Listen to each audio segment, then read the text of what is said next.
Assalamualaikum warahmatullahi wabarakatuh. Di sini kami kelompok 13 ingin mempresentasikan tentang toleransi dalam Islam. Sebelum kita masuk ke materi, izinkanlah kami memperkenalkan diri terlebih dahulu. Perkenalkan, nama saya Anissa Fajarotul Ulia, NPM 33211110057. Perkenalkan, nama saya Justina, NPM 3321110059. Perkenalkan, nama saya Raffi Muhammad Rizky, NPM 3321110034. Untuk pemateri pertama akan disampaikan oleh Raffi Muhammad Rizky. Pengertian toleransi dalam Islam. Toleransi merupakan sikap saling menghargai pendapat orang lain. Dalam Islam, toleransi diartikan sebagai tasamuh atau tasahul, memiliki arti kemudahan. Dengan demikian dapat diartikan bahwa agama Islam memberikan kemudahan bagi siapapun untuk menjalankan apa yang telah diyakini sesuai dengan ajaran masing-masing tanpa adanya tekanan atau tidak mengusik kepercayaan yang telah dijalani orang lain.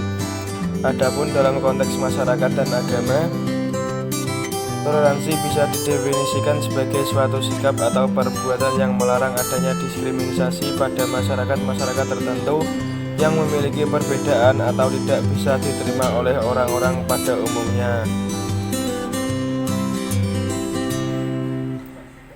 Oleh karena itu, dalam toleransi beragama, masyarakat mengizinkan keberadaan agama-agama lainnya. Meskipun di dalam Al-Quran tidak secara tegas menjelaskan tentang definisi tasamuh ini, akan tetapi di dalam kitab suci Al-Quran terdapat beberapa tema yang terkait dengan toleransi ini. Beberapa di antaranya seperti rahmah atau kasih sayang pada Quran surat Al-Balad ayat 17, atau salam dan keselamatan pada Quran surat Al-Furqan ayat 63. Toleransi antar umat beragama yang terkandung dalam Al-Quran yaitu: 1. Bertanggung jawab terhadap keyakinan dan perbuatan.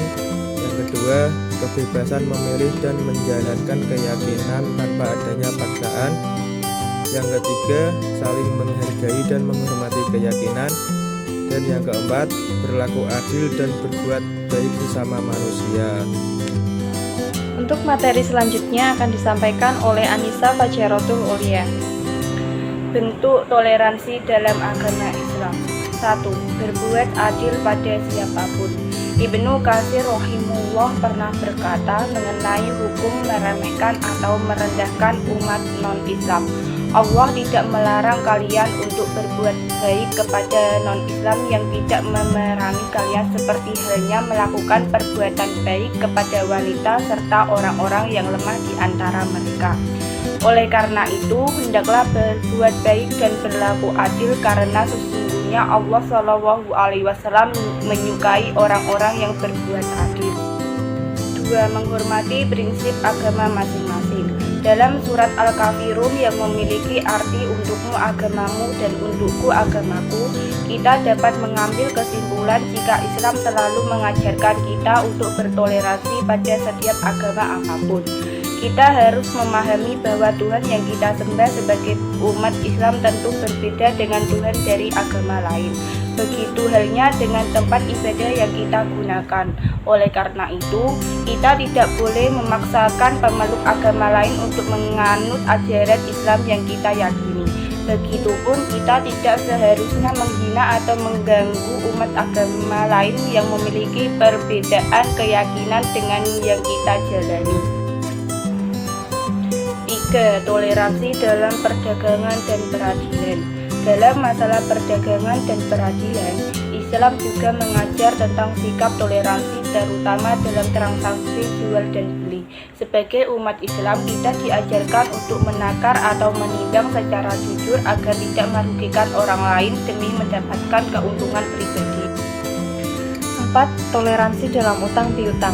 Untuk urusan utang piutang, Islam memiliki ketetapan-ketetapan sendiri yang telah ditentukan. Dalam surat Al-Baqarah ayat 280 yang memiliki arti, dan jika orang yang berhutang tersebut sedang dalam kesukaran, maka berikanlah masa tinggal hingga ia berkelapangan, dan menyediakan sebagian atau semua utang tersebut, sehingga lebih baik bagimu jika kamu mengetahuinya. Dari ayat tersebut mengandung arti bahwa sesungguhnya bersikap lapang dalam memberikan utang ataupun piutang adalah sebuah keutamaan. 5. Toleransi dalam ilmu. Tidak bisa dipungkiri jika ilmu memiliki kedudukan yang tinggi di dalam agama Islam.